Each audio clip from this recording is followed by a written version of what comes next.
Selamat pagi Bapak Ibu. Selamat pagi. Ada beberapa warta gereja yang perlu saya sampaikan. Yang pertama, perjamuan kudus.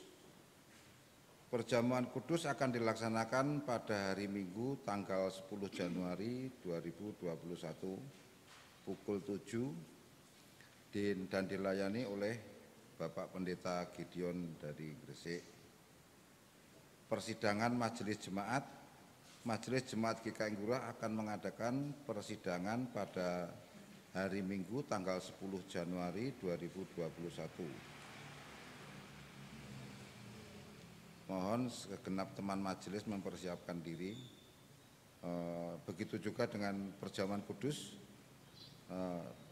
Dimohon jemaat mempersiapkan diri dan atas perhatiannya disampaikan terima kasih.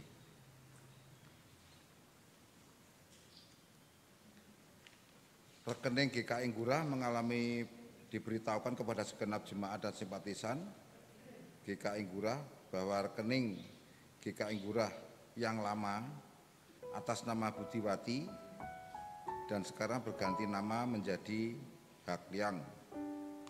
Atas perhatiannya diucapkan terima kasih. Bapak Ibu, mari kita bersaat teduh sejenak untuk menyambut ibadah kita pada pagi hari ini.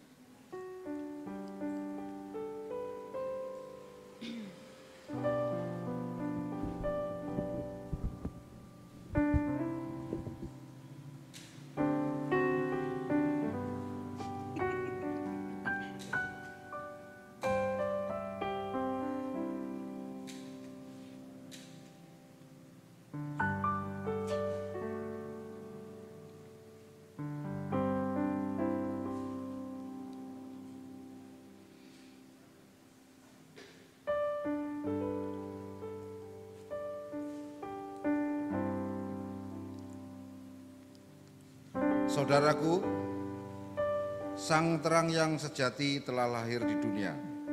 Ia telah lahir di hati kita. Sang Terang membuat kita hidup dan berpengharapan. Namun bukan hanya itu, Sang Terang telah menjadikan kita anak-anaknya. Ia menghendaki agar kita pun memancarkan terangnya dalam hidup sehari-hari. Mari kita sambut dengan nyanyian dari KJ 322 bait yang pertama.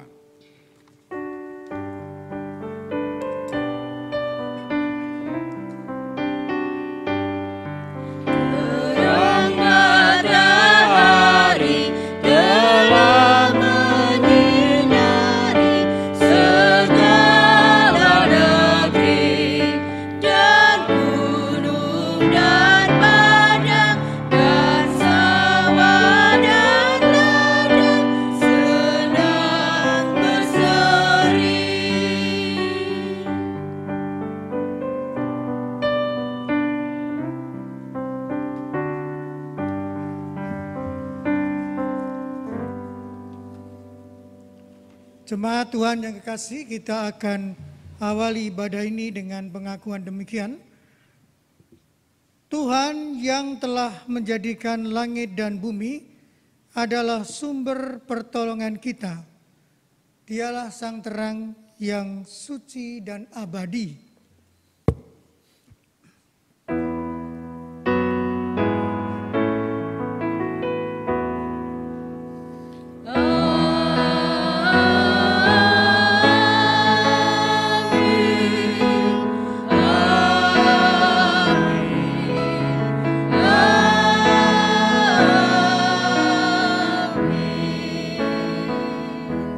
Damai dan kasih Kristus menerangimu.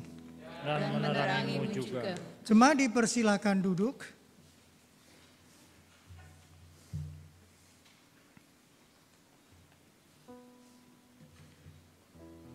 Saat surya di puncak teriknya, saat terangnya paling terang, dan tak seorang pun mampu menatap karisma wajahnya, aku hanya bisa menunduk ke tanah dan kulihat gelap bayanganku sendiri. Saat menggerakkan badanku, gelapnya mengikuti gerakku, hitamnya mengikuti langkahku.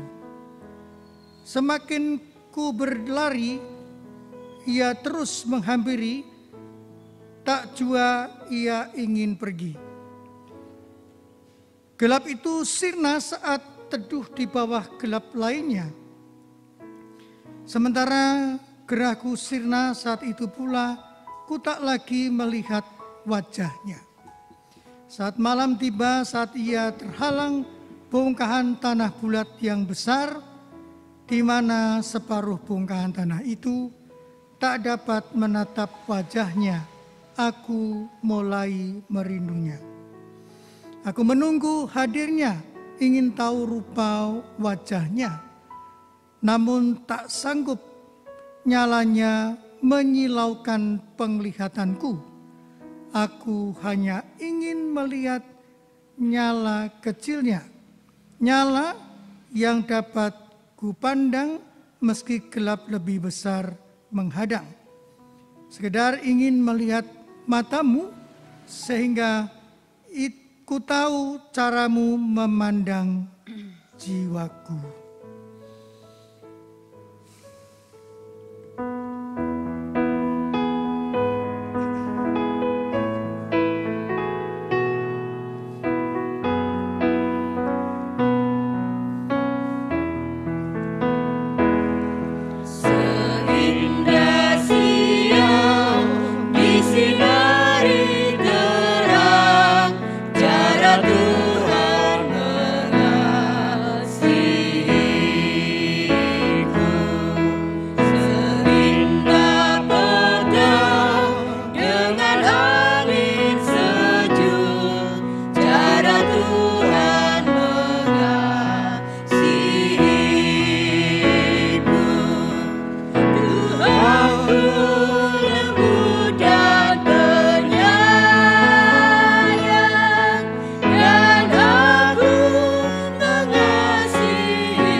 Jemaat yang kekasih, kita diberikan kesempatan di tahun yang baru ini, minggu pertama, untuk bisa mengaku dosa kita secara pribadi.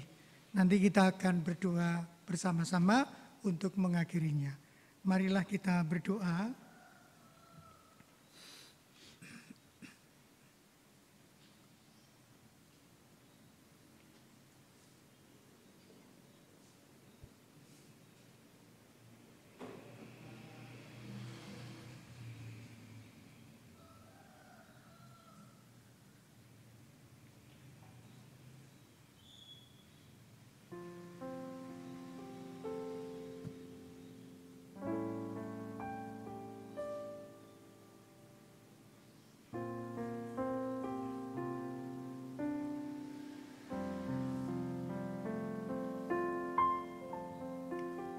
Ya Tuhan, kami bersyukur karena di awal minggu pertama atau tahun ini, Engkau masih berkenan memberikan kesempatan kepada kami untuk mengungkapkan segala pergumulan kami, kesalahan-kesalahan dan dosa kami. Biarlah dengan hadirnya Sang Terang membawa kami boleh diyakinkan akan kasih dan keselamatan yang Kau berikan kepada kami. Terima kasih ya Tuhan Yesus, kalau Engkau mau datang untuk menyelamatkan kami, umat-Mu yang berdosa ini. Dengarkanlah doa umat-Mu ini di dalam nama Tuhan Yesus Kristus. Amin.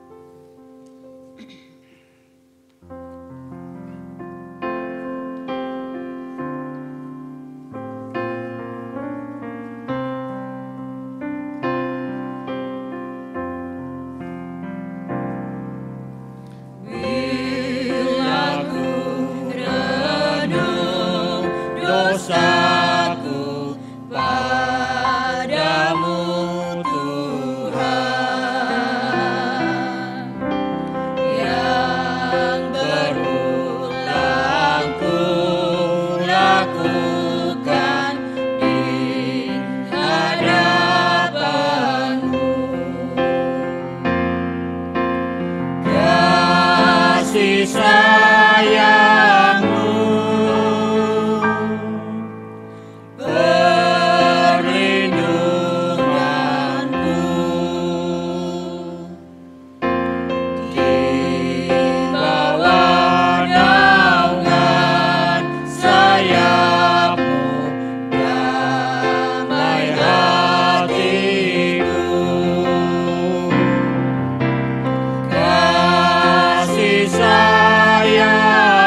kita menyambut berita anugerah sebagaimana dikatakan di dalam surat Efesus 3 ayat 7 sampai 8. Sebab di dalam Dia dan oleh darahnya kita beroleh penebusan, yaitu pengampunan dosa menurut kekayaan kasih karunia-Nya yang dilimpahkannya kepada kita dalam segala hikmat dan pengertian. Demikianlah berita anugerah dari Tuhan. Puji dan syukur kepada Tuhan. Salam damai.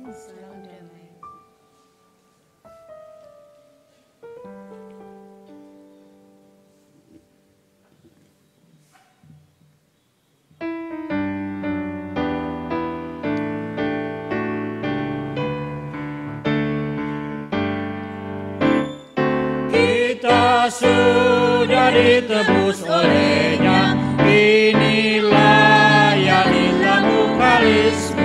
Maju terus dan kibarkan panjinya, sanjung Rajamu. Mari bawa padanya segenap talentamu, serta hidup mengikuti firman-Nya. Dan setialah walau suka jalanmu, hidup kudus agar kasih-Nya pun nyatalah. Cuma dipersilakan duduk. Marilah kita menyiapkan hati dan pikiran kita untuk menerima sabda Tuhan. Tuhan, kepada siapa kami boleh menjalani tahun yang baru secara baru dalam perjalanan persiaran iman kami? Bukankah hanya berkat pimpinan dan pertolongan Tuhan yang setia menghadirkan firman di dalam kehidupan kami sebagai umat-Mu yang percaya akan kasih karunia dan keselamatan. Kami berdoa Tuhan supaya Engkau berkati kami semuanya, agar firman-Mu senantiasa memberikan petunjuk-petunjuk, nasihat-nasihat, teguran-teguran, supaya kami boleh semakin serupa dengan Kristus. Kami serahkan seluruh pembacaan dan pemberitaan sabda-Mu di dalam nama Tuhan kami, Yesus Kristus. Amin. Yohanes 1 ayat 1 sampai 9. Yohanes 1 ayat 1 sampai 9.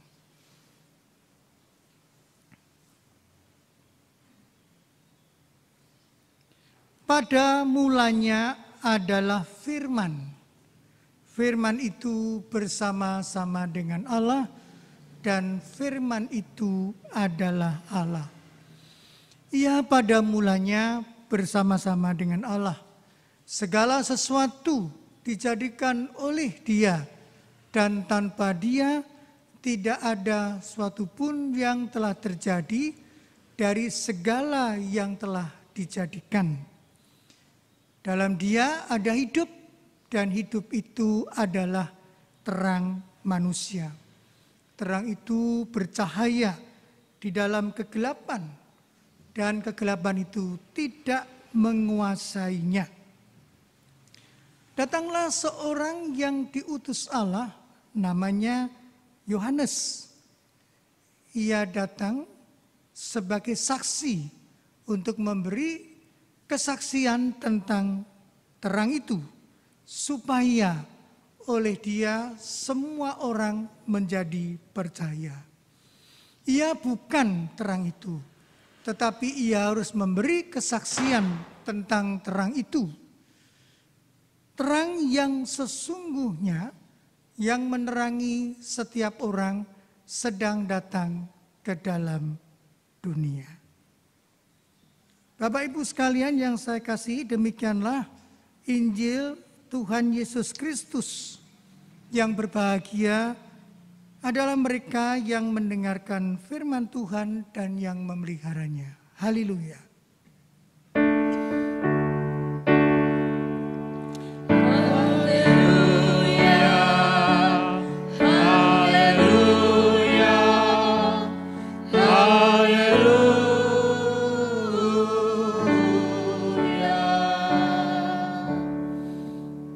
Bapak Ibu, kita akan menghayati tema ibadah kita menjadi anak terang. Beberapa waktu yang lalu di Australia telah hadir teknologi yang membantu manusia dengan biaya yang murah, tetapi sangat menolong karena tidak harus memakai tenaga listrik. Dengan memakai lampu jenis LED, tentu saja dengan watt yang kecil bisa bercahaya terang, sehingga melalui tenaga surya yang ditangkap melalui alat, maka bisa menjadi bermanfaat bagi banyak orang. Kehadiran teknologi inilah atau teknologi dengan tenaga surya inilah yang telah menarik dan menjadi daya tarik tentu saja di banyak negara.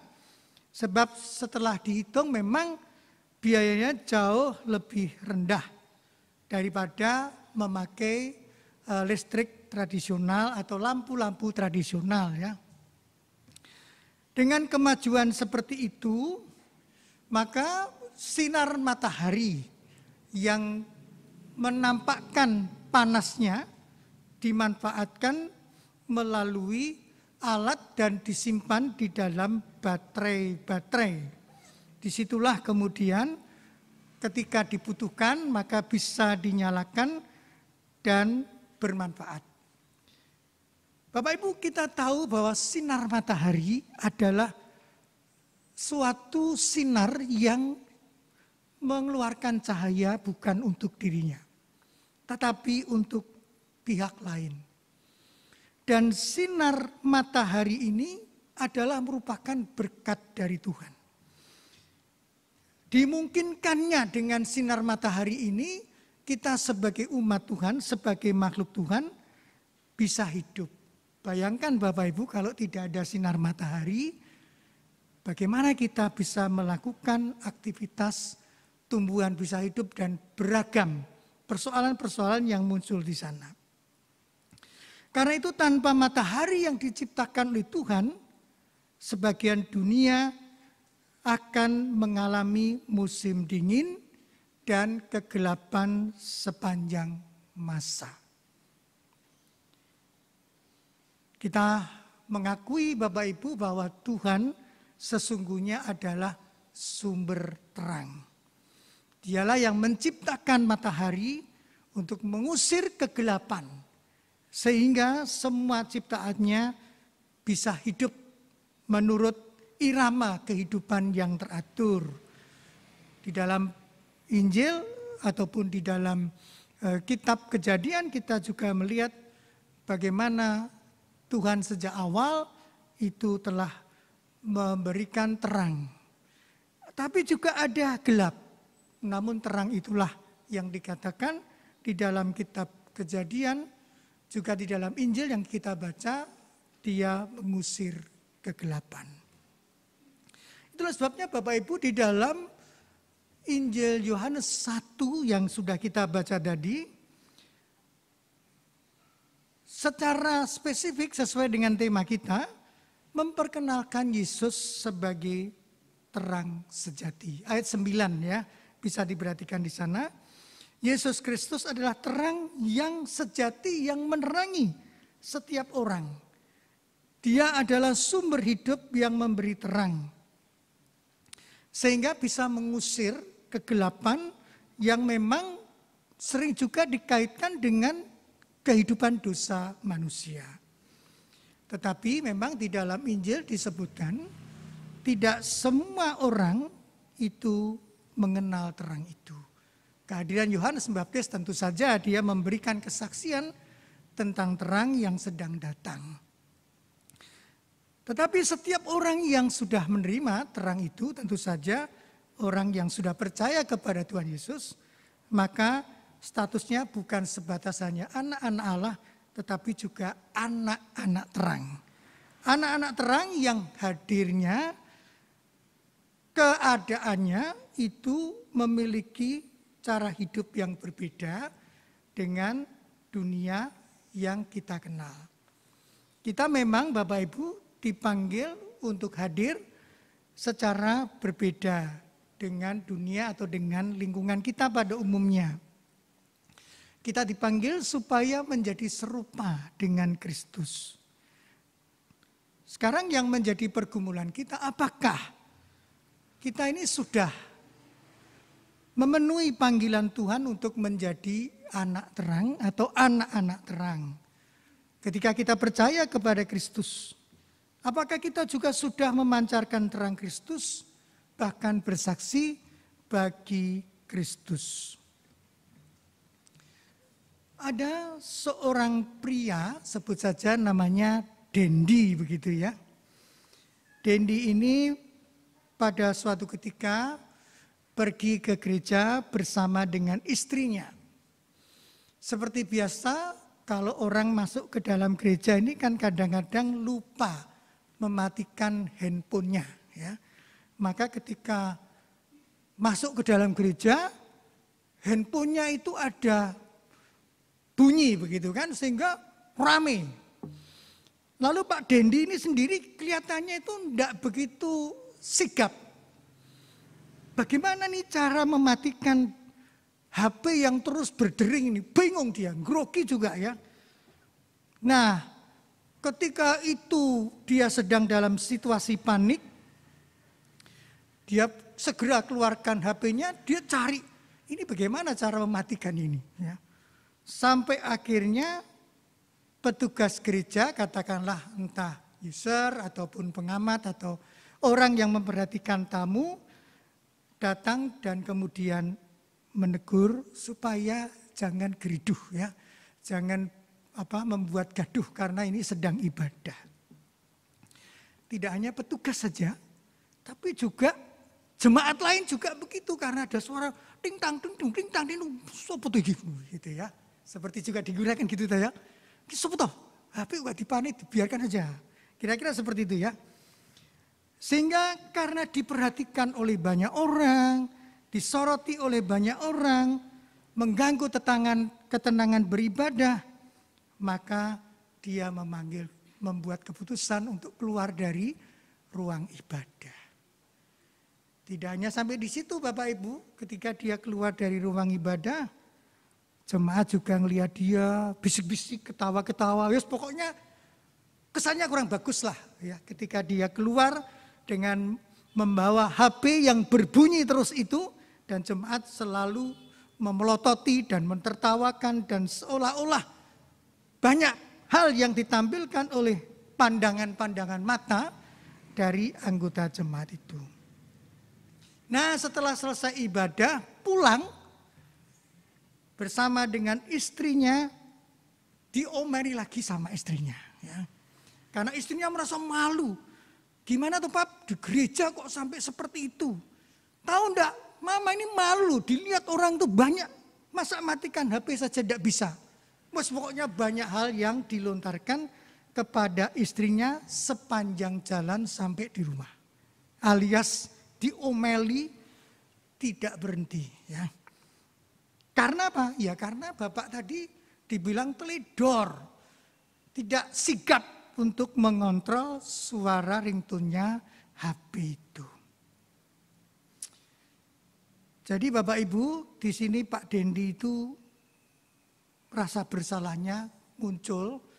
Bahkan dia kemudian tidak wajar ketika dia mendapatkan begitu banyak serangan-serangan, tidak hanya dari komunitas gereja, tetapi juga dari istrinya, sehingga dia kemudian sejak saat itu memutuskan sudah tidak akan lagi pergi ke gereja. Dia tidak mau lagi beribadah karena dia pikir daripada jemaat terganggu, istrinya ngomel sepanjang jalan, dia merasa bersalah besar, akhirnya dia putuskan sejak saat itu, sudah aku tidak usah pergi ke gereja. Tapi Bapak Ibu, Pak Dendi ini pada malam harinya, dia pergi ke bar. Untuk apa pergi ke bar? Ya menenangkan diri. Kalau di bar itu dia bisa menikmati hiburan, ya, memesan minuman, menikmati keadaan suasana bar. Ketika dia masuk di dalam bar, memang dia terasa grogi karena rasa bersalah itu belum hilang. Lalu ketika dia dalam keadaan seperti itu, tanpa sengaja dia menumpahkan minumannya. Lalu apa yang terjadi Bapak Ibu? Pelayan bar dengan sigap membersihkan tumpahan minuman dari Pak Dendi tadi. Kemudian dia bersimpati dengan kejadian itu. Bahkan dia bersegera untuk ngepel, ya, lantainya dipel supaya tidak membuat bahaya orang lain yang lewat. Tidak lama kemudian datanglah manajer dari bar itu dan dia memberikan sikap kepada Pak Dendi. Dia minta maaf kalau ada sebuah keadaan yang mungkin Pak Dendi merasa keadaannya tidak nyaman dan macam-macam. Jadi disitulah kita melihat bagaimana manajer itu mensupport Pak Dendi. Sudahlah Pak ya, jangan kita persoalkan ya. Jadi Bapak tidak usah merasa bersalah. Kami sudah coba atasi semuanya itu. Bapak tenang saja di bar ini dan menikmati saja. Di situ kita melihat dari sebuah perbandingan yang besar. Kalau membuat kesalahan di gereja disoroti dan divonis, tapi di bar enggak. Dia justru mendapatkan rasa simpati dari banyak orang, termasuk juga manajer bar itu, sehingga kemudian Pak Dendi itu merasa rasa bersalahnya itu mulai memudar. Maka sejak saat itulah dia kemudian merasa lebih betah daripada ke gereja, lebih betah datang ke bar itu. Sebab dia melihat orang-orang di bar itu tidak menjatuhkan vonis kepadanya. Tidak menyalahkan dia, tidak ngomeli dia, ya. Tapi bisa dimengerti, bisa dimaklumi dan diterima sehingga dia merasa batinnya lebih terhibur, ya. Batinnya lebih tenang. Bapak Ibu, dari kisah ini apa sebenarnya yang ingin kita pelajari? Mengapa orang-orang yang katakanlah beribadah dalam gereja, orang yang punya iman, orang yang memiliki Tuhan, ketika terjadi kesalahan sedikit saja, itu sudah begitu besar hukuman yang harus diterima. Begitu sulit untuk melupakan kesalahan dan memaafkan. Bahkan terus-menerus mempersoalkan kesalahan yang dibuat oleh Pak Dendi. Sedangkan di bar, dia juga membuat kesalahan tetapi sikapnya sebaliknya. Kita melihat Bapak Ibu memang banyak ayat-ayat kitab suci yang sering dipahami oleh anak-anak Tuhan tetapi tidak dilakukan. Ya. Hal-hal yang sederhana seperti orang berbuat salah saja seolah-olah sudah mendapatkan sebuah hukuman yang besar. Sedangkan di bar ketika dia membuat kesalahan, orang begitu sederhana mempraktekkan sebuah standar operasional prosedur customer service, menerima keadaan pengunjung bar itu apa adanya. Jadi sungguh ironis loh Bapak Ibu kalau sebagai anak Tuhan yang sudah menerima terang Tuhan, justru agak sulit bisa memaafkan, mengampuni dan menerima orang itu apa adanya. Tidak terkecuali juga Bapak Ibu ada seorang misionaris, katakanlah namanya Stanley Jones. Ya. Pada suatu hari dia bertemu dengan Mahatma Gandhi. Dia bertanya kepada Mahatma Gandhi, sekalipun Anda sering mengutip kata-kata Kristus, jadi ini misionaris itu ngomong kepada Mahatma Gandhi, Anda kan sering mengutip kata-kata Kristus ya. Tapi lihat Anda kok tidak mau menjadi pengikut Kristus. Bahkan Anda menolak keras menjadi pengikut Kristus. Apa jawab dari Mahatma Gandhi? Dia katakan, saya tidak pernah menolak Kristus. Saya suka. Kristusmu itu aku suka. Ya. Tapi aku tidak suka dengan orang Kristen. Orang-orangmu itu loh. Ya. Jika orang Kristen itu benar-benar hidup menurut ajaran Kristus, seperti yang dituliskan dan dikemukakan di dalam Alkitab, maka seluruh India ini pasti sudah menjadi Kristen pada hari ini. Wah, ini kata-kata yang sangat tajam loh sebenarnya ya. Kalau didengar itu orang enak omongannya ya. Tapi ungkapan Mahatma Gandhi ini Bapak Ibu memang tidak bisa dipisahkan dari pengalaman dan situasi pada saat itu ketika dia bekerja sebagai seorang pengacara di Afrika Selatan yang menerapkan sistem apartheid. Sistem diskriminasi yang sangat kuat. Maka sebagai orang yang masih muda, kala itu Mahatma Gandhi sangat tertarik untuk mempelajari Alkitab dan ajaran-ajaran Kristus. Dia sangat serius mempertimbangkan untuk menjadi orang Kristen dan mencari sebuah gereja untuk dikunjungi, untuk melihat bagaimana ajaran gereja itu diberlakukan di dalam gereja. Maka pada pagi hari itu saat dia melangkah masuk ke dalam gereja, seperti biasa ada penerima tamu seperti juga di kita, justru tidak merestui Mahatma Gandhi untuk masuk ke dalam gereja. Apa yang dikatakan oleh penerima tamu jemaat? Orang kafir, kamu mau pergi mana? Tentu saja Gandhi mengatakan, loh, saya mau masuk ikut ibadah. Maka penerima tamu sebagai seorang penatua itu, dia mengatakan begini, di sini gereja ini tidak ada ruang untuk orang kafir sepertimu. Ya. Kamu tidak usah ke sini, kamu pergi sana. Atau nanti saya akan memanggil orang banyak untuk melempari kamu dengan batu. Dah sana pergi. Jadi Bapak Ibu, sikap inilah yang ditunjukkan oleh penatua gereja. Seharusnya dia sebagai seorang wakil Kristus yang membawa terang, justru tidak membawa terang itu kepada Mahatma Gandhi, malah menghentikan langkah Mahatma Gandhi untuk masuk ke dalam gereja dan mengikut Kristus. Gandhi pernah berkata kepada seorang misionaris lainnya, cara paling efektif untuk penginjilan adalah hidup di dalam Injil. Ya. Menjalaninya dari awal, pertengahan sampai akhir. Bukan saja mengkhotbahkannya, tetapi hidup menurut terang itu. Injil itu lebih kuat kuasanya saat dipraktekkan ketimbang dikhotbahkan. Jadi Bapak Ibu, ini adalah sebuah kisah nyata bagaimana terang itu ternyata dinodai oleh anak-anak terang. Ya. Terang yang seharusnya bercahaya, jadi tidak bercahaya.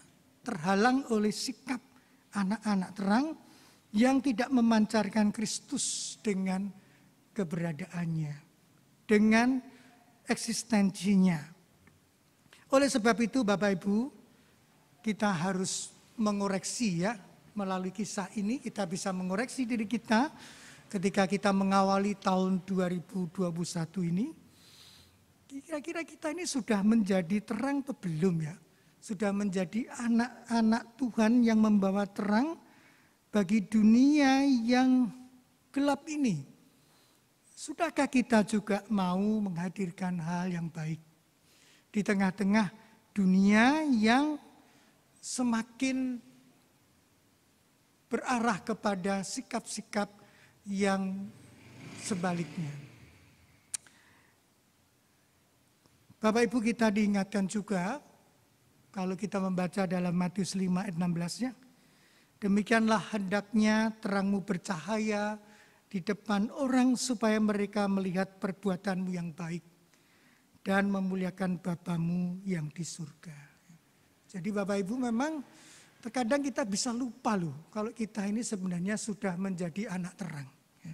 Sudah percaya Kristus, sudah menjadi anak terang, tapi hidupnya podoai dengan anak gelap gitu ya.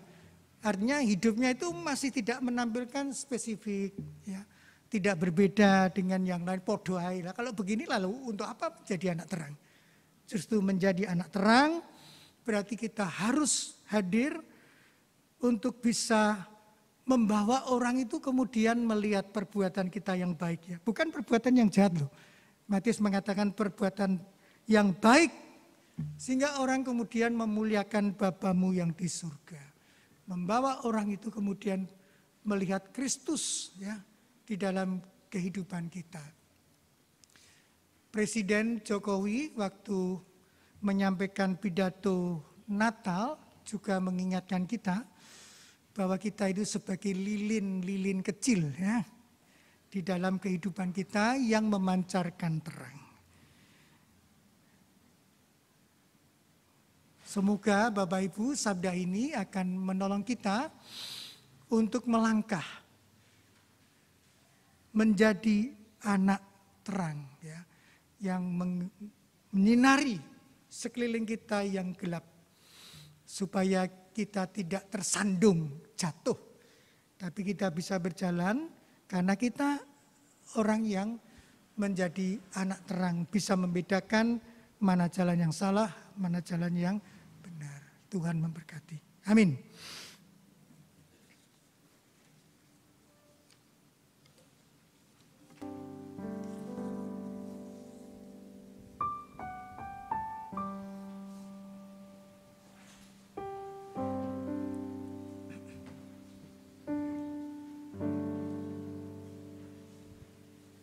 Saya undang Bapak Ibu bangkit berdiri. Mari kita perbarui keyakinan kita dengan bersama-sama menyatakan pengakuan iman rasuli. Demikian. Aku percaya kepada Allah, Bapa yang Maha Kuasa, Khalik langit dan bumi, dan kepada Yesus Kristus, Anaknya tunggal Tuhan kita, yang dikandung dari Roh Kudus, lahir dari anak darah Maria, yang menderita sengsara di bawah pemerintahan Pontius Pilatus, disalibkan, mati dan kuburkan, turun ke dalam kerajaan maut.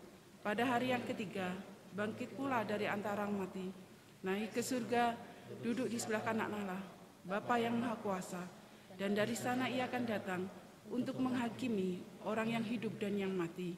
Aku percaya kepada Roh Kudus, gereja yang kudus dan am, persekutuan orang kudus, pengampunan dosa, kebangkitan orang mati, dan hidup yang kekal. Amin. Silakan duduk.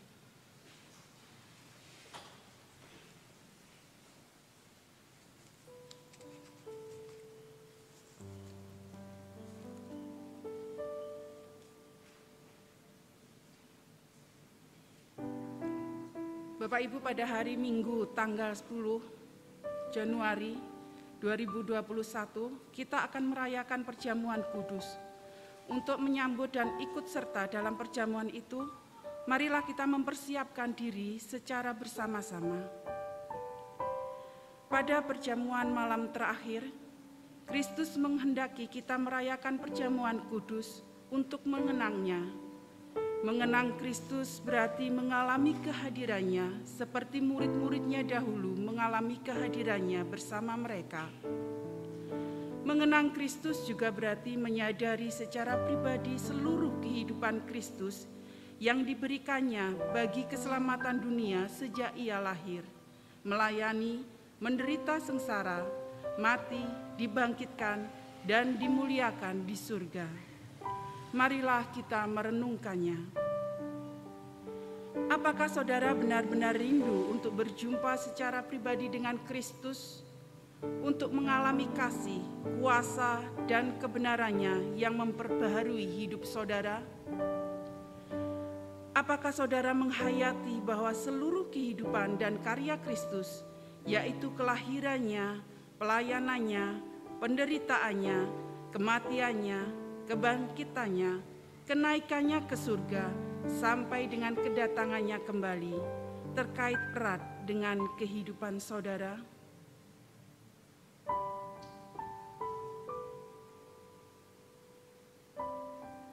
Pada perjamuan malam terakhir, ketika Kristus memecahkan roti dan mengangkat cawan, ia membagikan tubuh dan darahnya sendiri kepada murid-muridnya. Menerima tubuh dan darahnya berarti dipersatukan dengan Kristus, sehingga ia menjadi kepala dan kita tubuhnya. Menerima tubuh dan darahnya berarti dipersatukan dengan semua orang yang menerimanya, juga menjadi satu tubuh dengan satu roh. Marilah kita merenungkannya. Apakah saudara menghayati bahwa Kristus adalah kepala seluruh kehidupan saudara dalam hidup berjemaat dan bermasyarakat, dalam keluarga dan pekerjaan saudara? Apakah saudara menghayati bahwa saudara adalah anggota tubuh Kristus yang saling mengasihi, sedang seorang terhadap yang lain?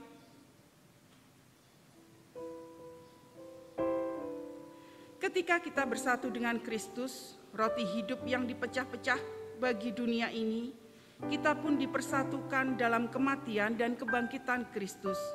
Dipersatukan dengan Kristus berarti diutus mengosongkan diri, menyangkal diri, memikul salib dan mengikut Kristus. Dipersatukan dengan Kristus berarti diutus untuk memberi hidup kita demi keselamatan dunia. Mari kita merenungkannya. Apakah dalam persekutuan dengan Kristus, saudara mau berkurban dan menjadi berkat bagi sesama saudara? Apakah saudara menyadari bahwa sebagai anggota tubuh Kristus di tengah dunia, saudara menjadi mata dan telinga bagi Kristus, yang melihat dan mendengar, serta peduli terhadap kebutuhan dan masalah sesama saudara? Sudahkah saudara menjadi tangan bagi Kristus yang berkarya memperjuangkan damai sejahtera di muka bumi?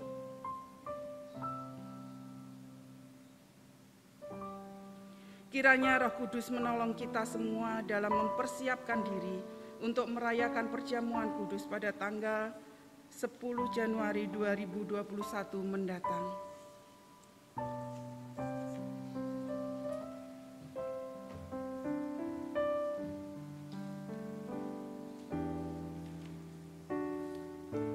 Jemaat yang kekasih, kita akan menaikkan doa syafaat. Nanti kita akan akhiri dengan doa Bapa Kami yang dinyanyikan. Marilah kita berdoa. Tuhan, kami bersyukur karena Engkau-lah yang sudah mengangkat kami dari kegelapan menjadi anak terang. Janganlah Engkau membiarkan kami setelah menjadi anak terang tidak memancarkan cahaya terang Kristus.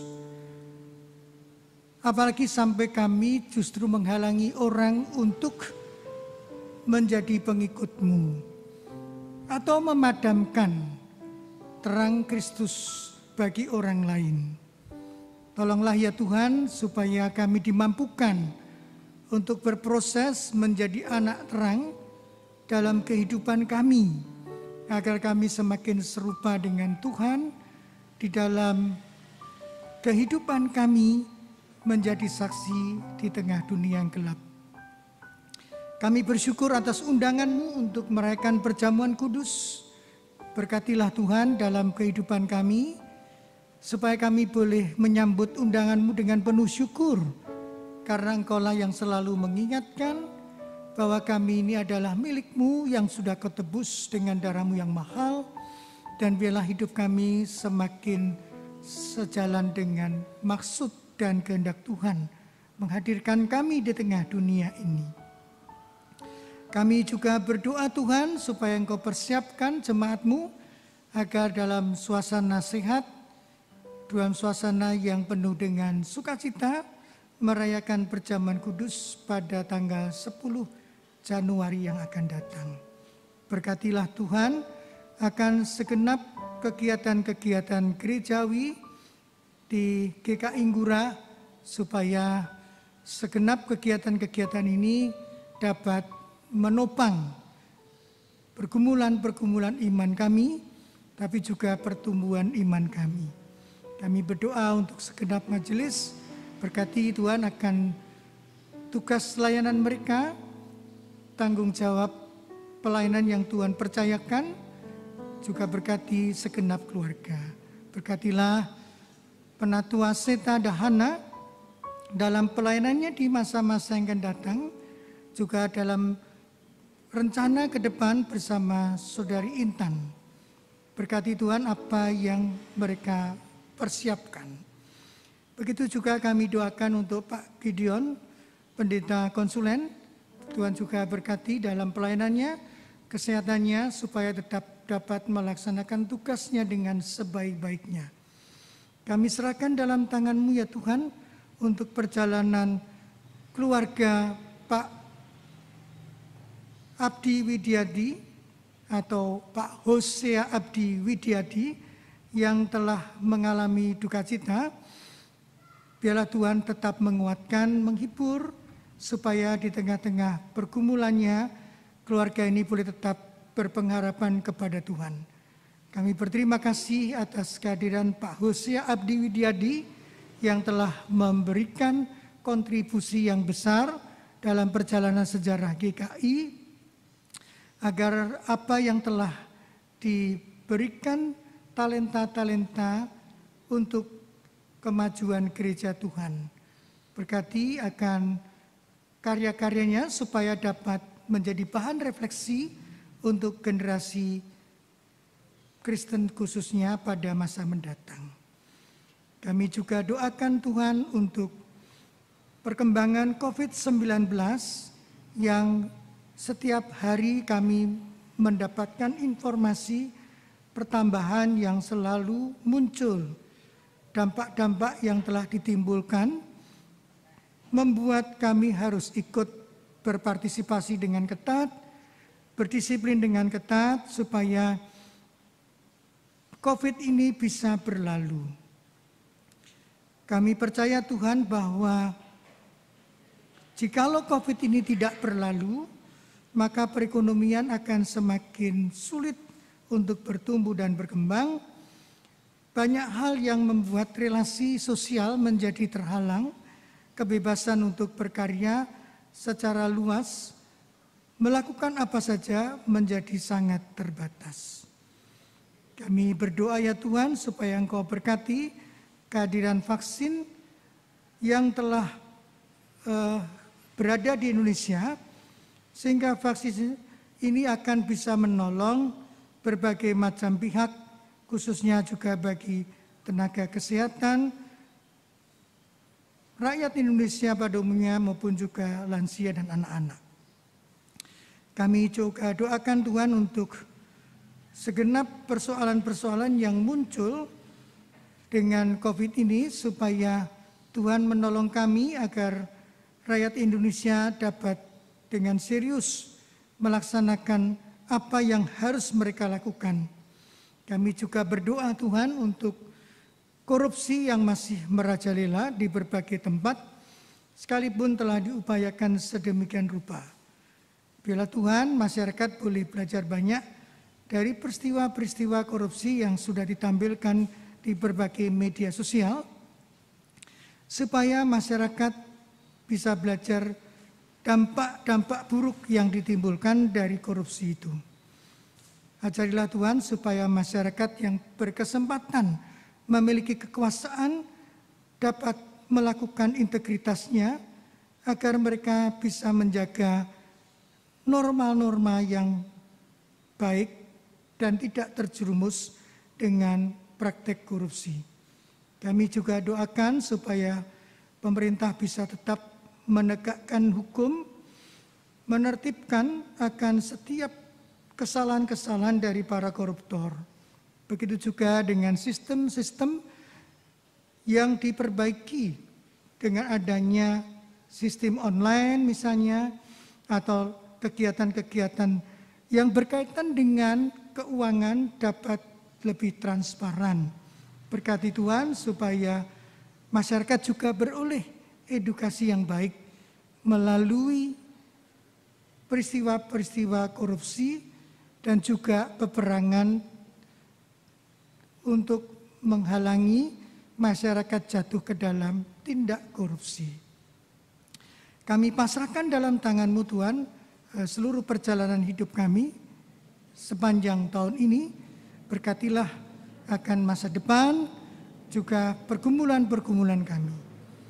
Kami serahkan Tuhan akan setiap anak-anak kami yang masih menantikan pekerjaan ataupun mereka yang sedang berjuang untuk masa depannya. Berkatilah juga setiap anak-anak-Mu yang boleh berulang tahun dan merayakan kegembiraan. Terima kasih Bapa, kami pasrahkan GKI Ngurah dalam tangan-Mu. Berkatilah Tuhan supaya kehadiran GKI Ngurah juga bisa menjadi terang di tengah masyarakat. Kami sempurnakan doa ini ya Tuhan, seperti yang Kau ajarkan kepada kami, demikian.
Marilah kita haturkan persembahan dengan mengingat hal ini, sebab pelayanan kasih yang berisi pemberian ini bukan hanya mencukupkan keperluan-keperluan orang-orang kudus, tetapi juga melimpahkan ucapan syukur kepada Allah. 2 Korintus 9 ayat 12. Dengan berdiri kita akan pujikan NKB 133 ayat yang pertama.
Untuk pagi hari ini, terima kasih Tuhan, Engkau juga izinkan kami untuk mendengarkan firman-Mu, Dan Engkau juga mengizinkan kami untuk memberikan persembahan kepada Tuhan. Tuhan Yesus, kiranya Engkau menyucikan persembahan ini, memberkati persembahan ini, biarlah persembahan ini pun dapat berguna untuk memperlancar pekerjaan khususnya di GKI Ngurah ini. Berkati tangan yang mengelola persembahan ini Tuhan, supaya persembahan ini dapat dikelola dengan baik. Terima kasih Tuhan Yesus, kami juga berdoa buat jemaat-Mu, kiranya Tuhan Yesus senantiasa menyertai dan memberkati para jemaat-Mu. Di dalam nama-Mu yang kudus kami mengucap syukur dan berserah. Haleluya. Amin.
kepada Sang Terang. Kami mengarahkan hati kepadanya. Pergilah, pancarkanlah terang yang daripadanya ke seluruh dunia. Kami siap memancarkan terang Kristus. Pulanglah dengan damai sejahtera, lakukanlah perintah Tuhan, hiduplah bagi Dia. Untuk itu terimalah berkat Tuhan. Tuhan memberkati engkau dan melindungi engkau. Tuhan menyinari engkau dengan wajah-Nya dan memberi engkau kasih karunia. Tuhan menghadapkan wajah-Nya kepadamu dan memberi engkau damai sejahtera.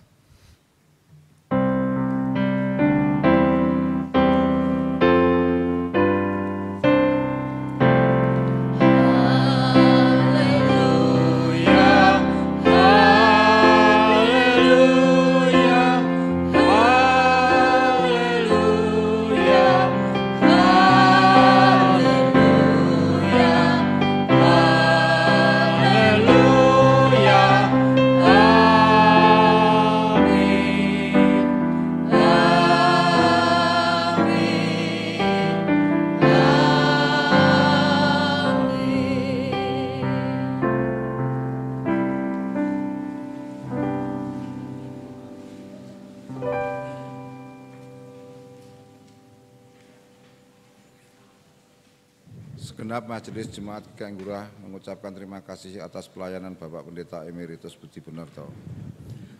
Ucapan terima kasih juga sampaikan kepada seluruh jemaat yang hadir. Kiranya Tuhan Yesus senantiasa menyertai dan memberkati. Juga saya ucapkan selamat tahun baru 2021. Kiranya harapan-harapan baru Bapak Ibu bisa diwujudkan oleh Tuhan Yesus Kristus. Terima kasih, selamat berhari Minggu. Tuhan senantiasa menyertai dan memberkati kita semua.